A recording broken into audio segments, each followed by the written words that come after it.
Greetings. We are meeting with William Lieberman in the somewhat eponymous Zolla Lieberman Gallery.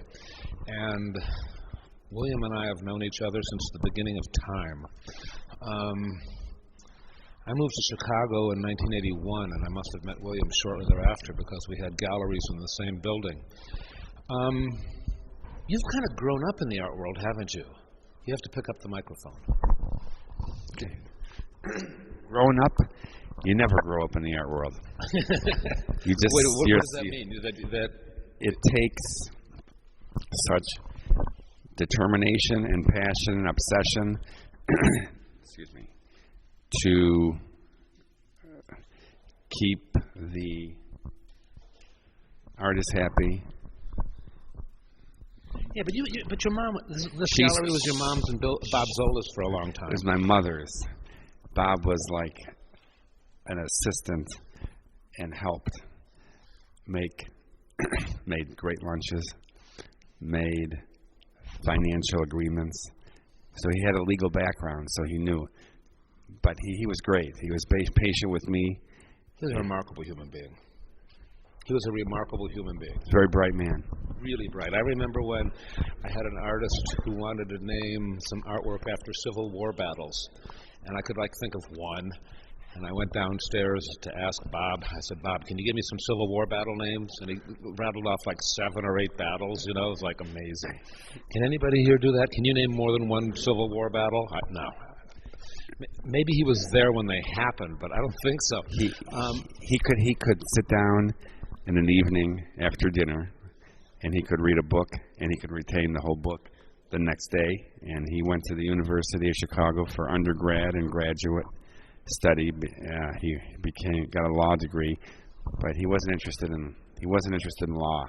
He inherited a painting contracting business, and then he started with my mother. What possessed your mother to open a gallery? I mean, how old? What possessed my parents and the Zollas in '62 went to Paris, and they're walking along the Seine River, and they come upon a group of artists that are putting up displays. And Bob had a painting contracting business on the South Side, on South Cole. And he said to my mother, why don't we take, the name of the business was Davis and Krieger. I think we should take the Coach House and put a little exhibition in there. Like these artists. And my mother said, fine, but not these artists. I want better quality. And that kind of triggered the interest. And they came back and they took a continuing education class with Harry Boris. Do you know Harry Boris? Harry Boris was an art critic and had didn't he have a radio show too? Yeah. WMAQ. No, WMAQ. FM. Well, I think, yeah, FM. Well, you're right. Anyway, Harry had a class at the University of Chicago, continuing education. And my mother and Bob signed up for the class, and they didn't have enough enrollment. So Harry told my mother and Bob, if you provide sausage and bread and wine and cheese, I will educate you about contemporary art. And that's the reason I'm sitting in this chair today, being able to talk about the last 40 years of the gallery, or 50 years. It was nice. So they used Harry as a resource. And Harry, even though he financially made a mess of his life in all aspects, he was able to connect my mother to a art historian. Excuse me, we're doing a taping. You have to be quiet, okay? Thank you. I mean, that's really fascinating. But, but you were like a teenager when the gallery opened, yes? Which gallery? Are we talking about South Cole, or are we talking about 76? Well, I don't know exactly when can you define when this The hobby became a interest gallery? came in 62 or 3 when... Was that a real gallery? It was. Okay. Because the first show that was connected was Harry had a friend in New York who knew some very important artists like Philip Guston and Franz Klein and Jackson Pollock. So he was this friend of Harry's was associating. And the first show was connected, and it was works on paper, black and white drawings. And they came, and this was the first show on the south side, on South Cole. It was very nice. I mean, I was probably 62, so I was 8. I remember 8 or 10. I remember going to this space and seeing this work, and I didn't know anything about art. I was kind of running around looking at the paint and the ladders. And, you know, when you have a painting contracting business, you have all this equipment. So I remember, you know, that was back in, I'm gonna be almost, I'll be 59 on Sunday, so.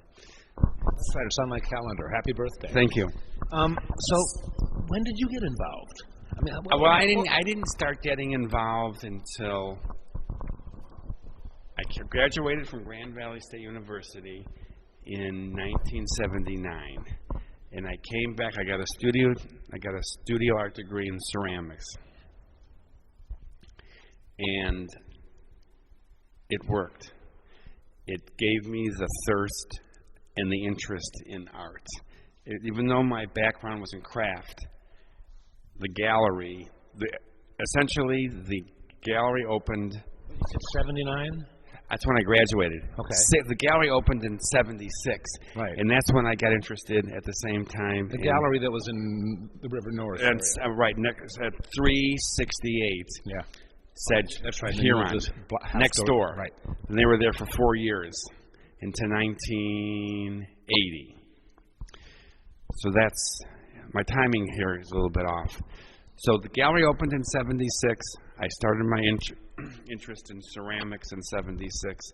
I graduated in 79, and the gallery had been in business for 3 years, and I came in and started helping my mother with openings and cleaning. And what year did you move? 81. So that the year after you'd moved in, I moved in. Right. Yeah, and that's sort of, I don't know. I mean, you guys deserve full credit for like pioneering the area, and somehow my being second made it more stable, or it said, whoa, it might amount to something. I have to go back to to give you a little more history about the gallery. In fall of 75, my mother and Bob went to New York, to Soho, and they cornered Leo Castelli in his building on 420 Broadway.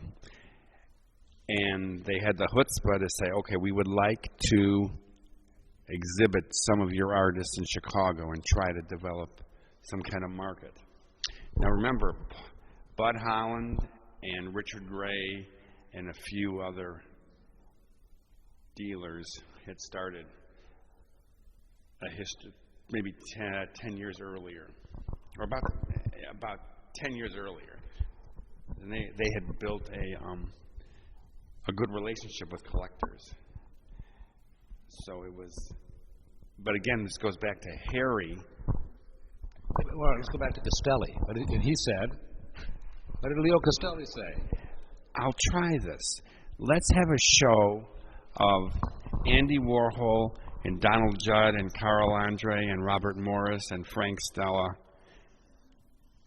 And this was March of 76. And it was an amazing show.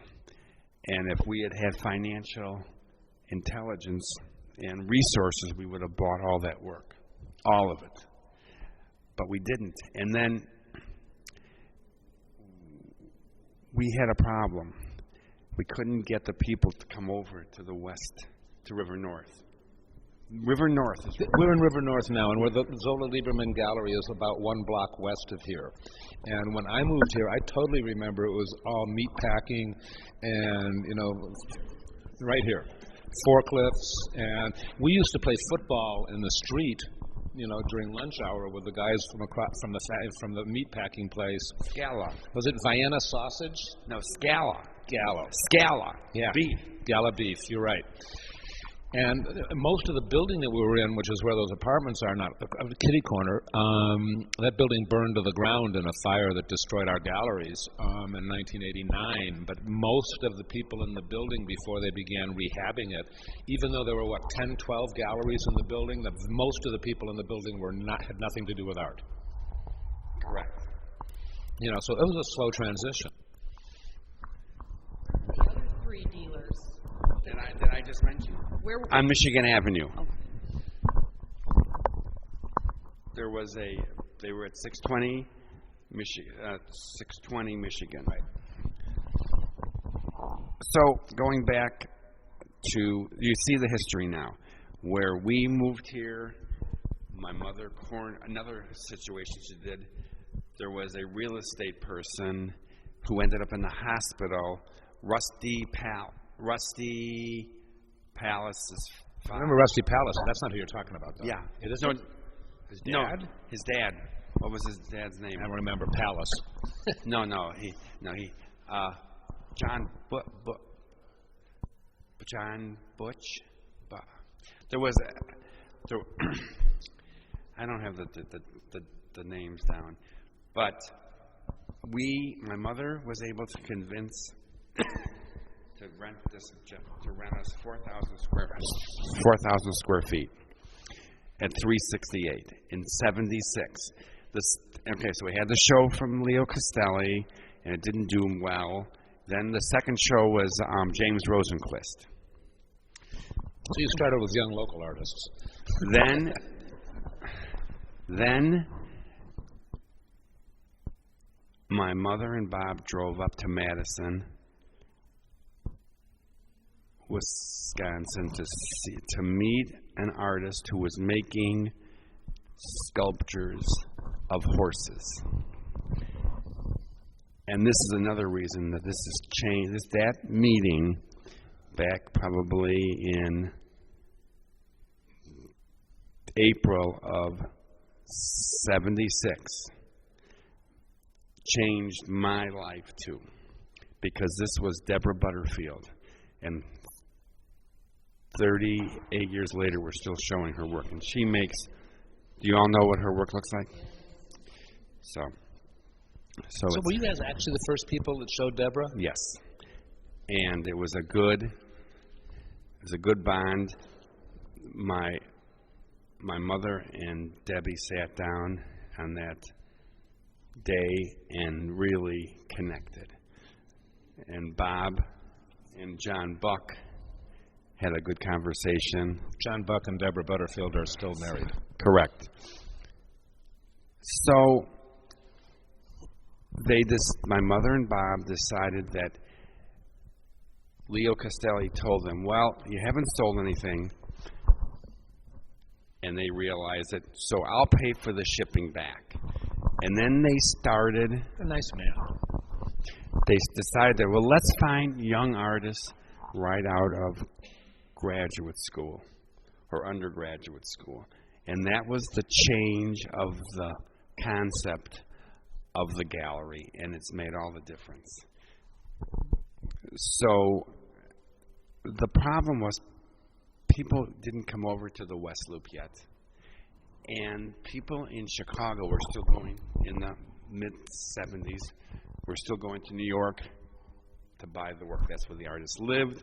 That's where the important dealers were, except for Bud Holland and Richard Gray and a few other older, either are still in business or have passed. There was about 6 galleries along Michigan Avenue, but things changed, and it was a good risky thing to look for young artists right out of graduate school then. Because Do you remember who any of those folks were? the other artists? Yeah. Okay, yes. Michelle Stewart, Deborah Remington, Dean Snyder. Many of these names I don't quite recognize. Were they Chicago or were they just... They were in this area. Okay. Dean Snyder, but that was a little bit later. So Deborah Remington, Michelle Stewart. There was about 3 or 4 other names that are escaping me that had shows in 77 and 78. And then they started connecting to curators at the MCA. And then, this is an important issue, Bob's wife was in the catering business, and she would make these elaborate lunches. So in 78, Bob would drive over to the MCA, and then my mother would go on the phone and call over there and say, we'd like to have some people come over for lunch. We're a new gallery. And it took a few phone calls and a few trips back and forth, but we started to get some attention over 8 blocks west of Michigan Avenue.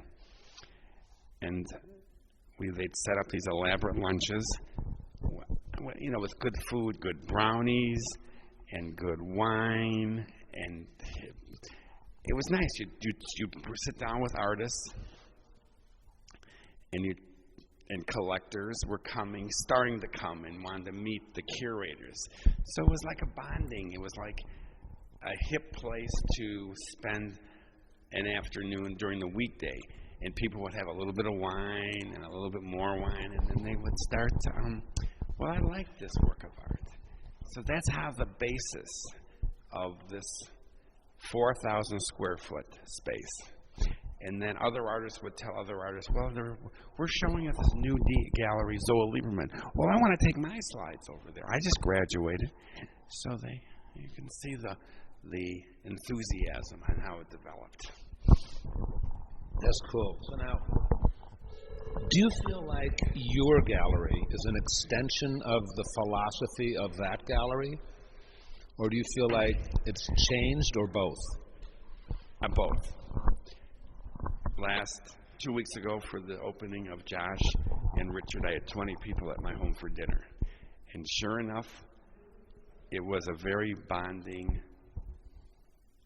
evening where 20 people come into my home. I cooked, and there's still that catered in sitting down at a table and having dialogue with artists. I had 2 artists, and collectors came in. I mean, Sofa was a hook too. It was that weekend. There was a reason. But I still did business that night. We sold 5 works of Richard Notkin that night in my home. Yes. Anyway, so I still bond. I like to entertain. I like to get artists and critics and collectors at tables, and the energy and there's some kind of, and I'm not involved in the secondary market, which I should be, because it's much more profitable, but I like to take artists into my home and build an educational process too about their work, about art, about personal feelings. And it's interesting to watch how you have an evening of a group of people, and they just want to connect with an artist and learn more about their work and see it in my home. I collect art. I have almost like one piece of many artists that that I own. So they see it. They see the art in your home, and they, oh wow, that looks wonderful. I'd like to try that. So it's a little vague what I just said right there, but it worked. When the gallery sells art, how often does somebody just walk in that you don't know who they are? They look around and they go, "Can I buy this?" It happens. It happens, but how much? What percentage? Not a lot. I usually under a quarter. Less than that. Maybe 15 or 20%. So, how does a sale happen? I mean, like, go all the way back. Because in the course we talk a lot about relationships and the importance of relationships. And you're using the word bonding, and here you are making the big smile and giving me the big thumbs up and yes. So I want to talk about, so that in terms of, for artists, it's about, I think generating a relationship with galleries, but for you, it's about generating a relationship with collectors and curators and artists. So talk about this. There's a special relationship that can be established, and you get obsessed with it. Not only does the artist want to express themselves to other people besides in their work, artists love to share verbally what their work is about, and it's real special. They need an audience, and it's a fixation where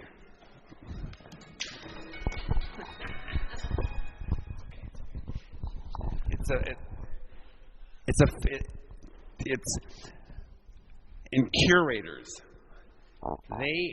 their whole professional responsibilities are to bond with artists and learn about their work. So it's a very unique type of business. Still financial decisions and financial rewards come out of the sales of work and that pay the bills. But there's a step further that goes on in the art world. That's why there's so many evening activities at the Art Institute and for the Society for Contemporary Art, and at the MCA. There is all of these people that talk. You listen to conversation, and when you're standing in front of a piece. Oh, I own one of his works. I bought one 5 years ago. I bought it at this price. People love to know what they paid for a work of art. If they have a good eye. You're raising your.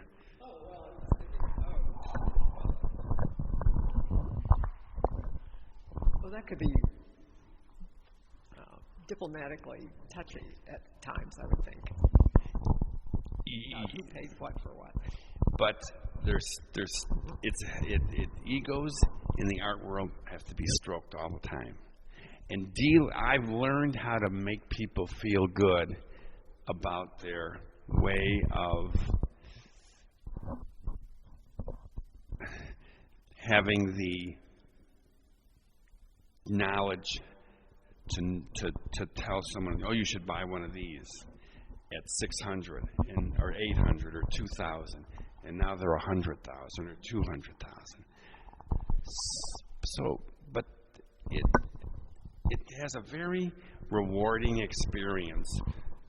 And when an artist first comes out of graduate school and they're thirsty for attention and financial opportunity, that they've worked some 10, 15, 12 years of making art, that reward can be really beneficial. It keeps them off of food stamps. It provides a living for them in rent.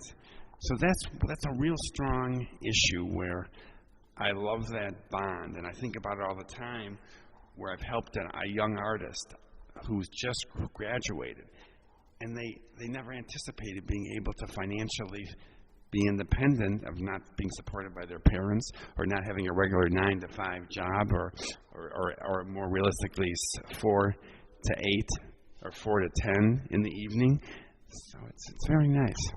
I think I drifted off of what you're. We took relationships and I want to know about collectors though, and how long does it take? My sense is that most collectors only buy art from 5 or fewer galleries. It depends on their vision, and depends, but that can. You're talking about in one city. I was saying everywhere. I mean, because I think that the collectors want to have relationships with the people they're buying art from. Many collectors feel insufficient about knowing whether they're spending their money well. So they want to be able to trust the person they're buying art from. So they want to, well, William's honest, and he wouldn't jack me around, so those prices must be okay, so I'm comfortable buying from William. Whereas Billy Bob, he has a gallery, and I don't know him very well, and I don't know if he's honest, so I don't know that I'm comfortable buying from him. It's going to take me more time to find out. So my question is, these relationships with collectors take time before they trust.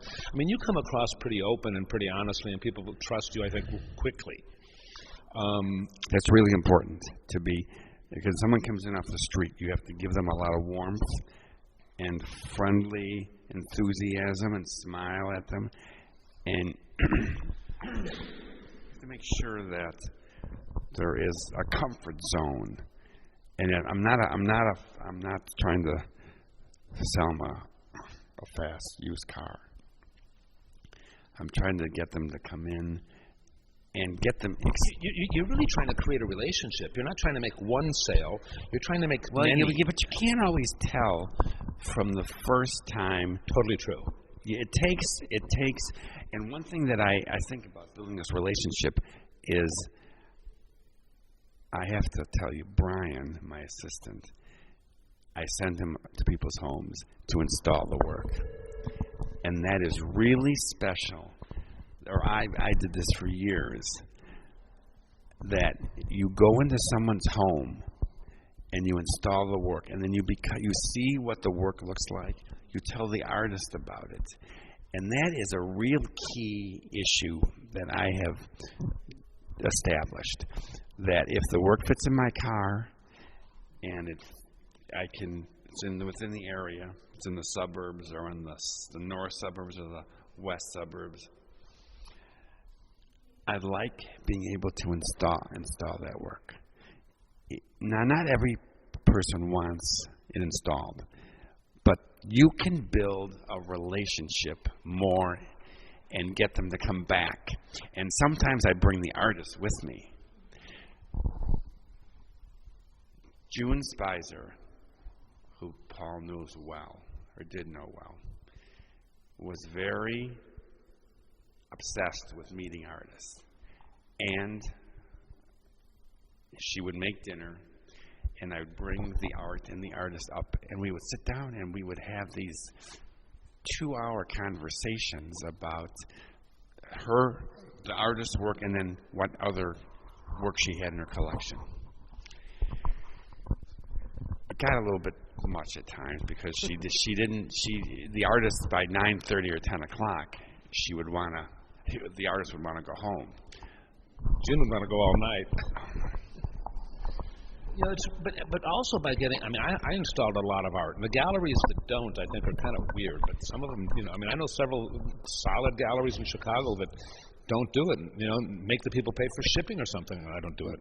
Russell Bowman, the former director of the Milwaukee Art Museum, he usually does not go to a collector's home, but he doesn't have to. His role is a little different as being a dealer of estates, or as the dealer. He works with a few different artists' estates.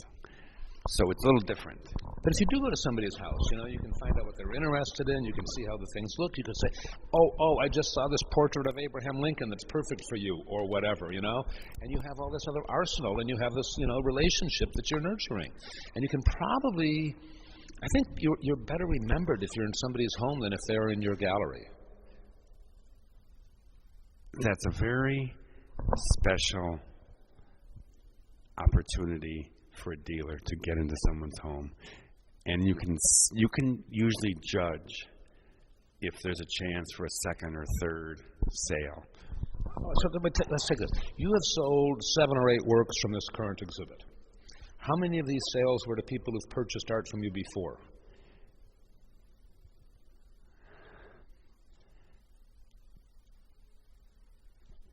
Zero. Oh, one. So From Minneapolis. But that dinner was a key and sofa was a key. But I knew But you're also growing new relationships if it's new blood. I knew of all the people that bought the work. So, all right, now extrapolate from that. What happens soon? You're going to Miami to be at an art fair. And when you sell at an art fair, it's kind of different, isn't it? It is a little different. But there are Chicago collectors that I've sent passes to that are going to come to my booth at Art Miami. And a few of the artists that I'm going to have exhibited in my booth are going to be down there in the booth. So it's a very, like Buzz Spector and Josh Garber and Carly Silverman and Jamie Adams. So it's nice to see Chicago people come, and then I can introduce the artists to these other artists to other people that come from other parts of the country. And actually, for me, this is the most lucrative art fair that I do because of the fact that people from the whole world are going to be in Miami. It brings in enormous amounts of. So if you grow these relationships with collectors, how do artists grow a relationship with you? I mean, I think there's a direct parallel. Frequently, people don't buy art from you until there's a relationship. And I'm wondering if you frequently don't work with artists until there's a relationship. It works all of the above. You can sense when I have one collector in Chicago that was completely obsessed with David Kroll. This collector had by the time she was done collecting his work, she had 20 works. This is why I'm in the business. My instincts will tell me if I have a chance. We have one collector and her husband and wife couple, and they're obsessed with Vera Clement, an artist who's in her mid-80s. And I took this collectors to Vera's studio, and they just got so excited when they started seeing works. So I'd love to take collectors to artist studios when they haven't bought work yet, and all of a sudden I can tell if they're going to buy one work or two works or five. There's also you have to build these relationships. I went to New York 3 weeks ago because a collector who owns 13 works of Deborah Butterfield was being honored. And I went there and I watched him and his wife be honored. And it was $1,000 a plate dinner. So I have this extreme variation of young artists, mid-career, and then very established artists. So that you have to always be working. You always have to be selling. Your mind always has to be engaged in what can I do next. I go home in the evenings, and sometimes I can't. I'm always at the computer trying to figure out what to do next, looking at the emails. But are there artists who who've been coming to the gallery who you like, who've said who've come in and go, William, nice show, and you go, who are you, and you talk a little bit, and then and maybe a year or 18 months later, you look at their art and you're in the right frame of mind to like their art, and maybe something happens, or maybe you send them along, or what? Well, that's a good question, because I went up to Madison, Wisconsin on Monday, and I selected a work by an artist that Paul knows, Dan Ramirez, and I've agreed to try a work in my booth in Miami and get him some attention. Oh, fabulous. See, I mean, I've known Dan, we can talk about Dan as a case sample. I mean, I've known Dan for a long, long time, and I think Dan is a remarkable artist. But if you like the person, don't you want to say, I like you a lot, I like your work, kind of pretty much. I'd love to work with you because I can see so much potential, and and I can make you even more successful than you are. Don't you feel that way sometimes? I do a lot of the times, and I know when I can be successful with an artist and when I can't. Yep. There's that instinctive way that I know when my financial opportunities are begging my call, and so it's an interesting process to go through. You know from the artists that you represented when you have an instinctive way that you'll know what you can sell and what you can't sell. Sure. It's But a lot of it, is it what you can sell or is it what turns you on? both. But if it really turns you on, you can sell it. It used to be more like that. Now that the internet has altered your responsibilities, and you can't make as many presentations. People just can sit at their computer and scroll through and look at gallery websites or artist websites. It's changed. How many of the collectors, or how many of the buyers that you sell to at Art Miami did you already know? Art Miami last year? Yeah, just historically. I sold a Butterfield. Let me throw in the same thing here with the Chicago Art Expo Chicago. Only a few, and I had new people, new collectors that were in the price range of $3,000 to $20,000. And did the new collectors know the artist that they were looking at? No, brand new. Everything was new. A few people. Someone who bought a Bill Conger painting had been following his work for a while. Right.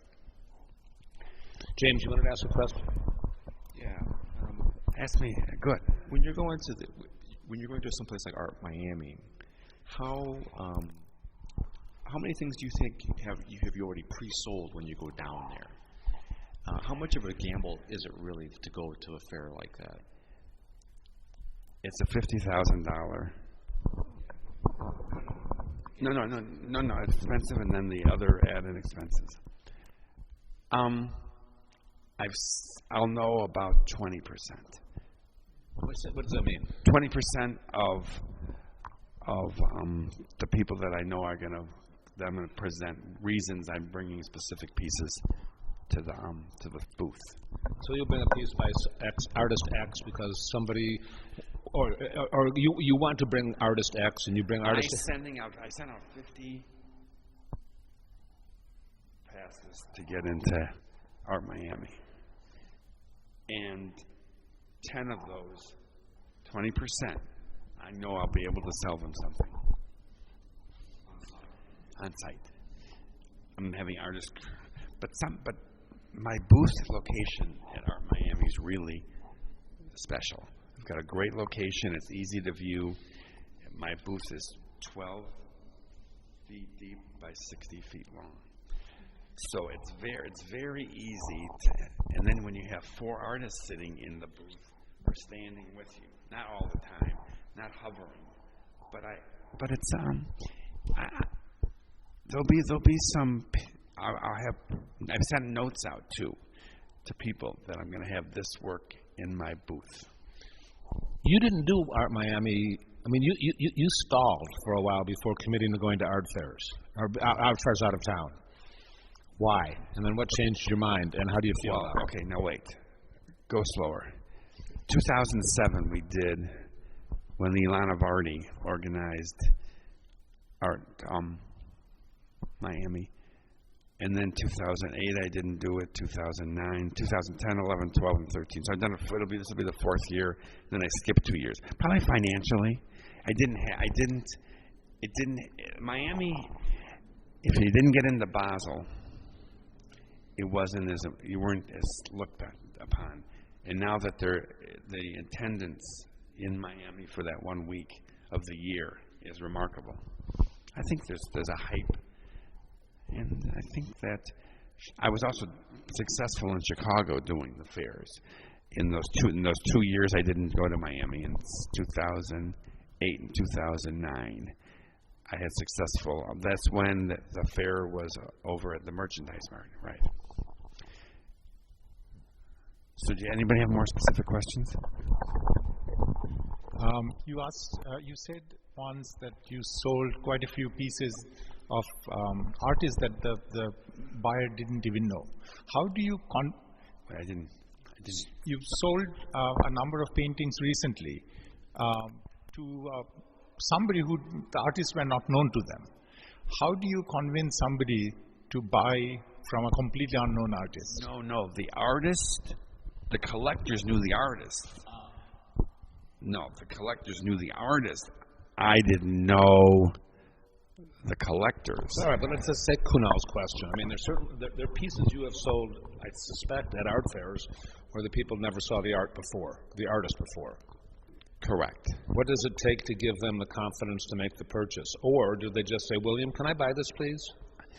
It varies. How much is it, by the way? There's some negotiating that's done, but people come to an art fair and they have this instinctive obsession to buy something. People feel a comfort zone when they're at an art fair and they buy.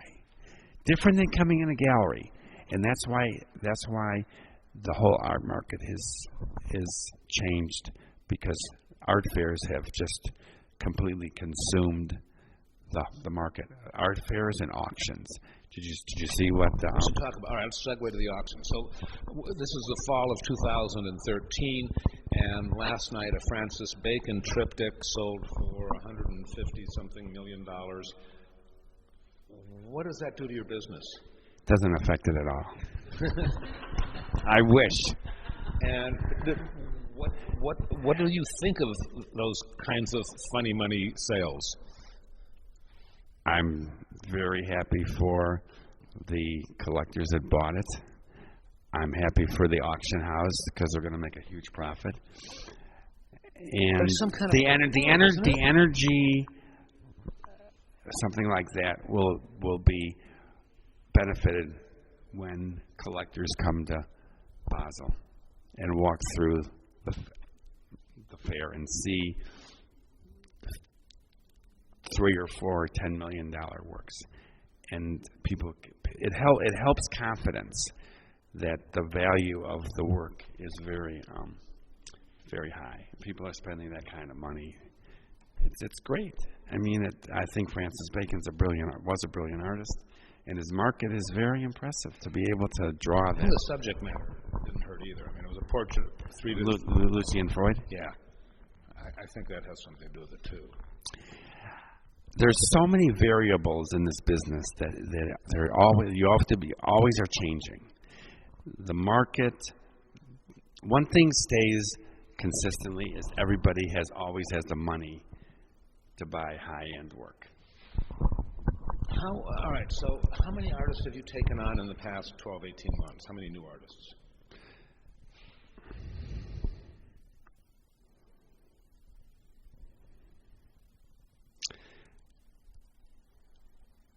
He's thinking. I have not I've given one person shows.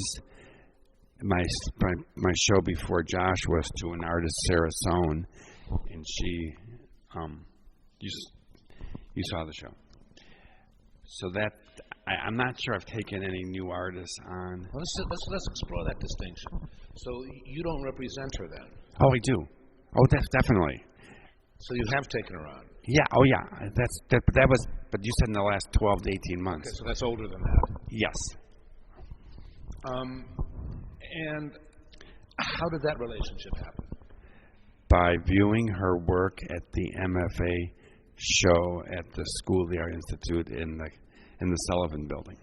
I met her during her show, and she's intelligent and personable and a little quiet.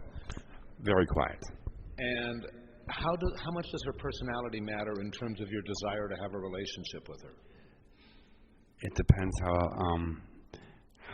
it depends on how well I communicated. But Sarah Sohn is a unique situation because I had a friend who was who was connected to Zolla Lieberman, who also knew her work, and bonded. That friend's a collector. Yes. Okay. And he saw the opportunity that I had with her and she had with me. So that helps occasionally. I've had other artists that I've worked with just one-on-one and just built the trust and the relationship. You have to take care of young artists. They need a lot of hugging and security, mm-hmm. and it's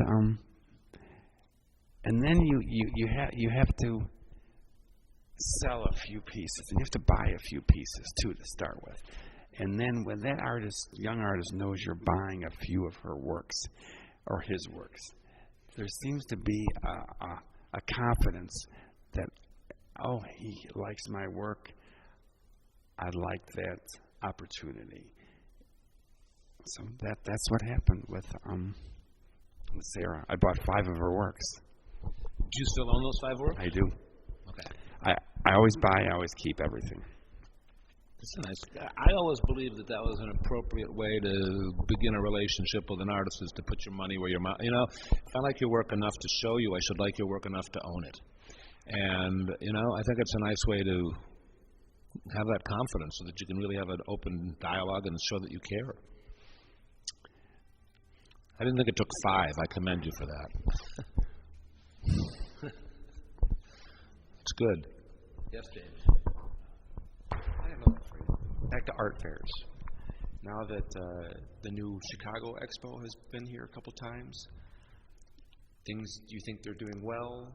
Things that they could do better compared to? I think there are a number of variables with not enough collectors and museums came. Local collectors were here, but outside of the Midwest, it's going to suffer from that, because you have Frieze in New York now, and you have Miami, and you have fairs in Houston, and you have fair in LA, and then there's New York has really gone off the deep end. There's on the weekend of Frieze, they're starting another fair that they're trying to lasso dealers from Expo Chicago. I think the committee did a great job. Next year will even be more interesting, because international dealers that are not coming back, the committee will have to, and the people in charge will have to fill a void with the dealers that are not coming back. Some dealers from New York didn't do well, and I doubt they're coming back. They'll stay in their home base and do fairs there instead of coming to Chicago. But I think it was done pretty well. I mean, they had some. They always are trying. Can always make improvements in our fairs. Yeah, we did a webinar with Christopher Mao, who has Chambers Gallery, which is in Beijing and New York, and only shows Chinese artists. And he covered all of his expenses opening night, so that he was pretty happy. I think selling material that is that different to most collectors here is indicative of, if he did that, I'm imagining that other dealers did well too. Who wants to ask a question, Jen? Did I answer your question about art fairs? It's going to be a bit. Yes. So I'm just returning from India, where I was on a Fulbright, and I had a project, which was to interview people. And so that gave me a reason to develop a relationship, and those relationships did go somewhere. Now I'm back here in my role as an artist, and I'm looking for how to develop that relationship, because most galleries aren't taking on new people. Any advice?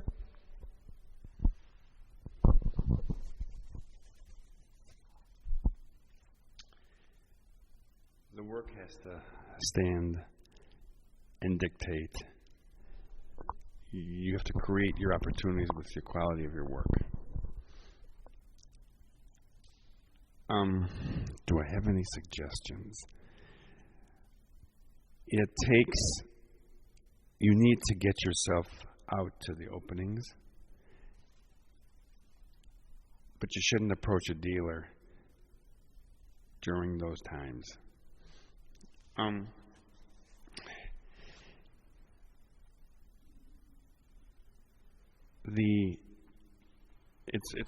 It's risky situation to be in if you're like, say, example of Sarah Sohn, got a Fulbright and went to India too, and she got herself. If you're a young artist or an artist that wants, you have to connect yourself to the right people. Mm-hmm. You have to be friends with other artists. You have to be friends with people that know your work. And you have to be connected to, you can't all of a sudden become connected to curators. No. That doesn't work. It doesn't happen. You have to really use good judgment and time.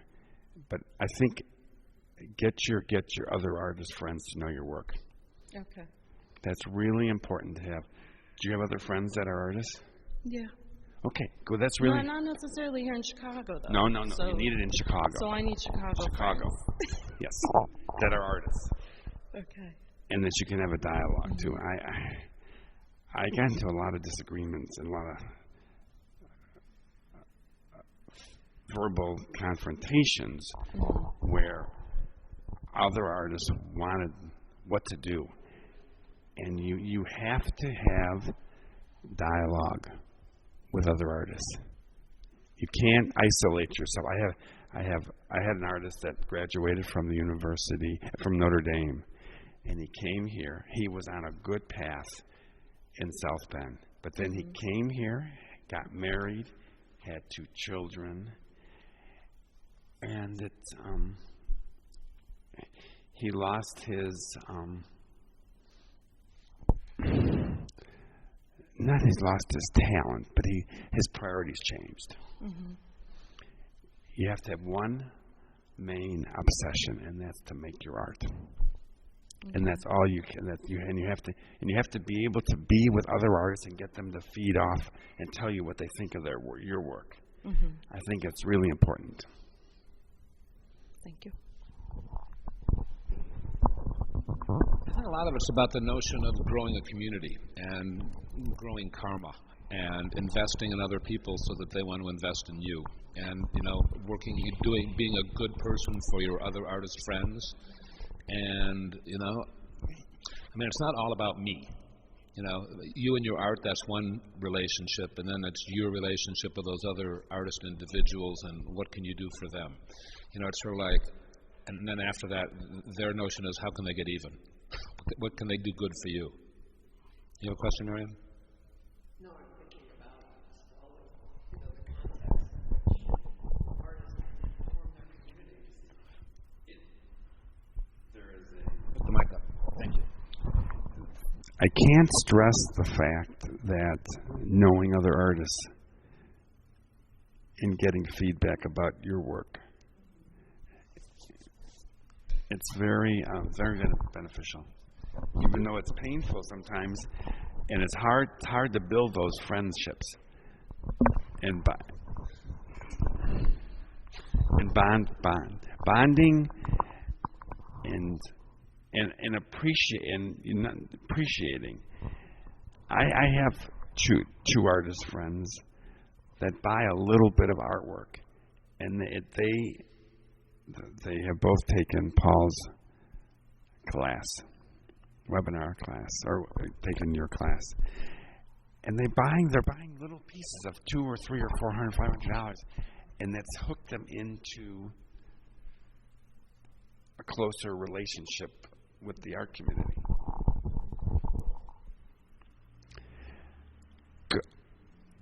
I think another thing that's really important is go to see talks at the MCA and the Art Institute, and just see who's there, and listen to the dealers. I mean, you're not going to get a connection there, but it's good to.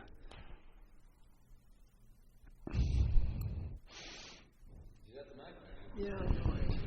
Oh, back to me, and I don't have a question.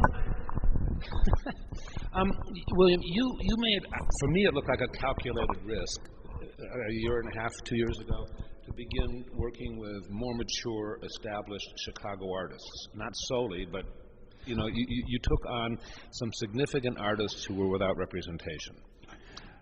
Vera. Yep. But the other ones that came to me, Phyllis and William Conger. Why I did this? How'd it work? How do you feel well, about with Vera, it's been amazing. And Bill Conger, it's been good. We just sold a major painting to a museum because I was. It's worked out okay. I mean, I'm not bringing in financial buckets of money from it, but it's been good though. It's helped pay the bills, and I like working with. I like having a variety of different artists. But that was. They liked my space. They liked the exhibitions I have, and they like my enthusiasm. And I do 2 fairs. I probably have to do 1 more art fair next year. Besides, so we'll see. I have to wait. Give me another question. That's important. Have you ever done an international art fair? I have one. I did one, and it was very successful, but it was very financially challenging. And I don't have the stable of artists that I can take abroad and people will relate to. I did Arco once, and I had 4 artists: Jim Lutz, Jane Hammond, Christopher Brown, and Deborah Butterfield. And the one good thing about it is I ended up selling all of that work, but not there. But because I got the work from the artist, I brought it back to my gallery, and we sold it back within about a year after we got back here. It's very good to do that. See, artists, if you can get artists to create that are some of your bread and butter artists, it worked really well. There was a hook to get them in. So if I had more time and more financial means, I probably would do another international fair. I have to get in first. Pardon? It depends on the fair. Well, there. There are some dealers in the world that do not need to make money to keep having a gallery. And then there are dealers like you who need to make money to, you've used the phrase pay the bills, and it isn't like you don't have a wife, but it isn't like your wife would be, oh, William, go spend it on whatever you want. You don't have that. And I think it's an interesting question for artists. Would I like to show with someone who loves me and doesn't need to sell my art, or would I like to show with someone who respects me who does need to sell my art? And I don't know that there's a question here, but go ahead and say something. Well, I'm able to pay my bills and pay my artists. I can't wait to call the artist, sometimes within a half an hour or the same day after I've sold a piece. And that's one of the highlights of this business. It really is. It's when great. You change somebody's life, it's wonderful. I love it. I get so excited. I you can't do. wait. I can't. And the other New York dealers do the same thing in the primary market. Obviously, it makes my day when I know that I can send a check to an artist who has created artwork that's really remarkable. I think I show a lot of remarkable artists. That's really wonderful. Do you have an expectation with the artists in your gallery of a kind of cycle? When this show is many pieces and it's wonderful work. Well, do you have an expectation that within 2 years there's going to be another body of work, or 3 years, or do you kind of want to keep your artists in a certain way? You know, like some of my artists, I know what they're going to create. I know what they're going to do, and I know I can sell it. I don't know how to answer that question. Sometimes there's cycles of a single individual artist. I've watched Josh very carefully, and he likes to express himself and tell me what he's working on. So. Well, so you sell all this work, let's say, and so you would like. But usually with Josh, it takes a year or two to sell this whole body of work. He's not an artist that's going to. In 30 days. No, or even 6 months. Yeah. But I'm going to go back to one thing that I was just talking about. I love my job so much, and I have all these friends that are married with children and grandchildren, and they hate their life. But they hate their days. But then when they get home at night, they have their families and it's everything. But they suffer going through these painful mornings and afternoons and late afternoons with their job, and they're so tormented. And it's fun to watch it. What else do we want to know about you guys? We kind of opened up and spilled a lot of interesting. You know, we've talked to you before, and those of you who are listening to this recording, there's at least 2 others with William that I try to cover different questions and different inputs. I got my synchronization of some of the earlier information. Well, did you go back and listen to them again in preparation? No, it's just no. Earlier in this interview, I just didn't. But there's a little changing of the guard. You have a question? Oh, yeah, but I don't want to. No, you go ahead. How many artists do you have, and do they ever move on, or? Yes, they do, and I've been through a lot of that. And part of it's my fault, and part of it's the situation. Part of it's they move and get a teaching position in another part of the town, another part of the country. Or there's financial opportunities that haven't been, expectations that haven't been met.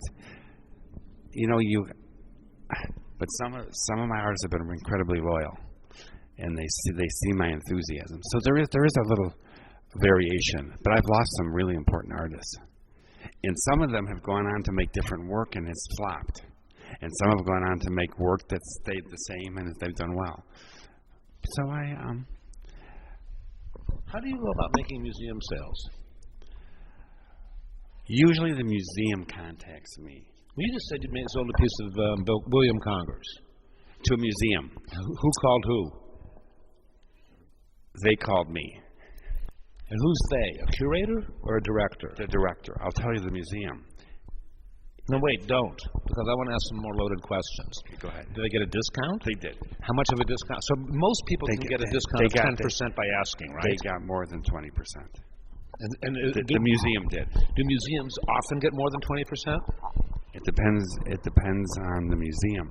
I had some museums pay full price. I sold a Richard Notkin teapot to a museum in Kansas City, and they paid full price.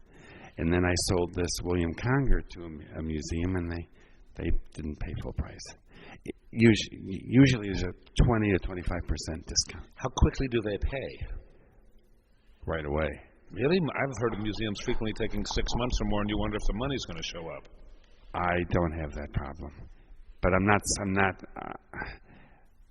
Even we sold pieces to the Art Institute. They paid pretty quickly. But I wish I had more museums. Spying, but I've done okay with museums. I mean, certain artists. I mean, I sold Josh Garber to a museum, Cedarhurst Museum in downstate. They paid me within. That was a little more challenging. They paid me with them in 3 or 4 months. But there's usually a verbal agreement how long it's going to take. Right. And sometimes I put the money. I pay the artist first before I've been paid. That's important. That's a little bit on the remarkable side.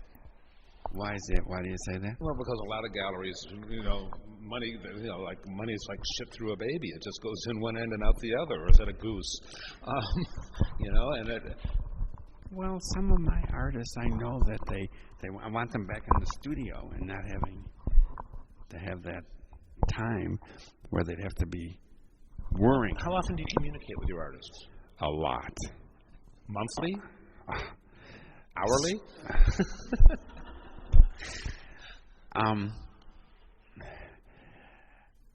I call them a lot because I don't email that much. Some, or Valerie does it for me. But you're good on the phone. Yeah. I like the I like. Actually, I should talk to every artist at least once a month. Okay. And are you initiating the calls more often? Yeah. I want to know. Like I've been hounding some artists for new work. I talked to Vera, who's in her mid-80s, a lot, and she's creating some work for me for Art Miami. She's such a ball of fire. She's. I was having a question along the same line as Paul, as I was thinking of your artists, and when you are getting ready for an exhibition with them, how involved are you in the months leading up to the exhibition? Well, some are completely removed and won't tell me anything, and the work just shows up, and lots of luck. And some will share a little bit with me, and some will have me to their studio. Like I was just in New York when I went for that $1,000 plate dinner. I went to Carly Silverman's studio, and we had a 3-hour debate about what was going on in her studio. It was great. She listened, and she just sent me an amazing painting yesterday that a picture of it. I love it, and I got to push her prices up too a little bit. How do you decide when to raise prices?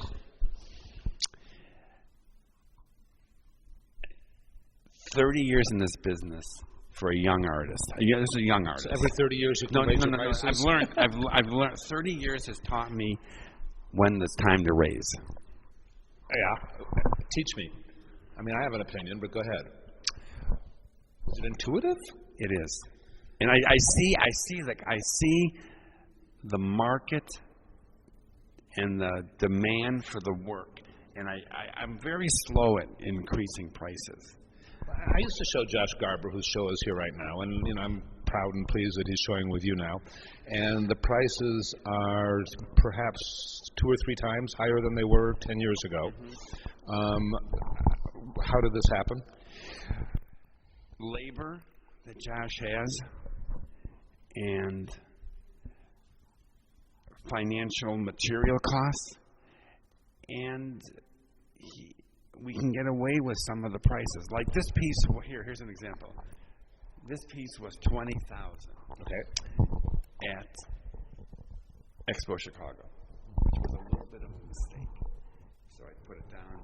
I lowered it to $15,000 or $16,000 now, which was smarter. It was a little bit. I could tell a little bit about the price point was a little too high. Have you sold it yet? I have not. Now, are some of these pieces you're taking to Miami out of the show? Which one? I'm taking this one for sure. This one right here. Yeah. And then time out. And how much money will it be in Miami? Same price as it is now. Oh yeah. Okay. There's one thing about Zolla Lieberman is we always keep the prices consistent.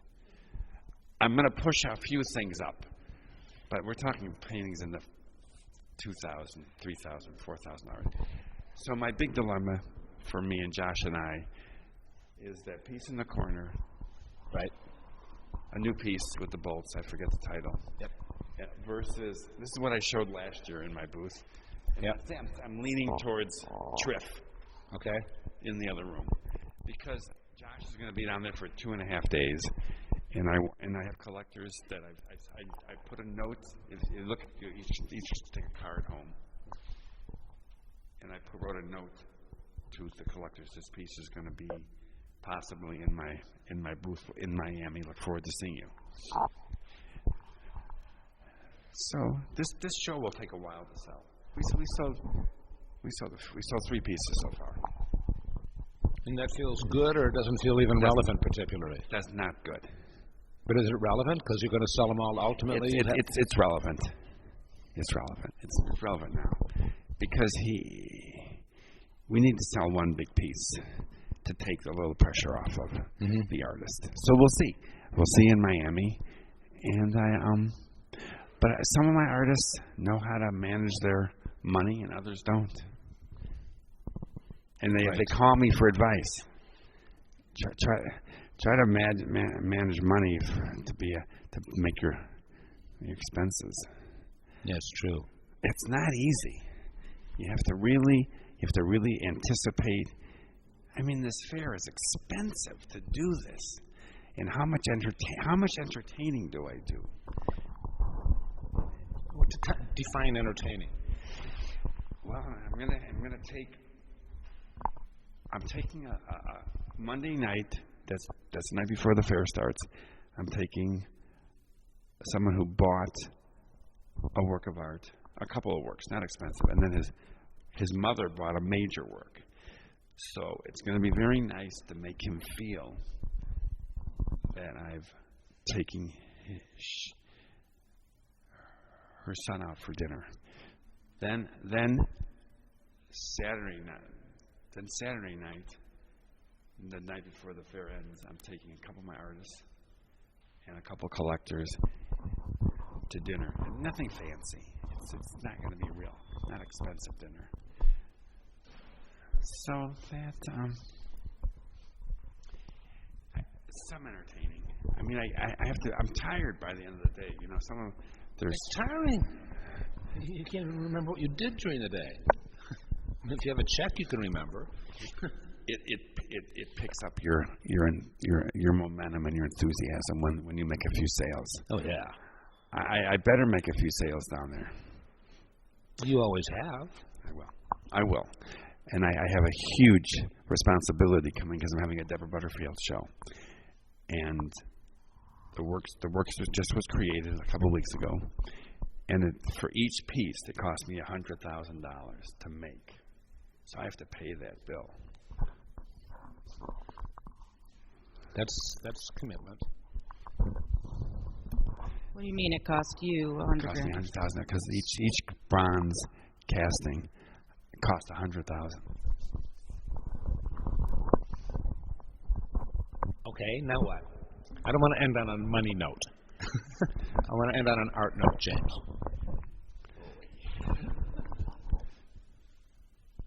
Do you still look at artists' slides and review stuff anymore? Some. Not a lot.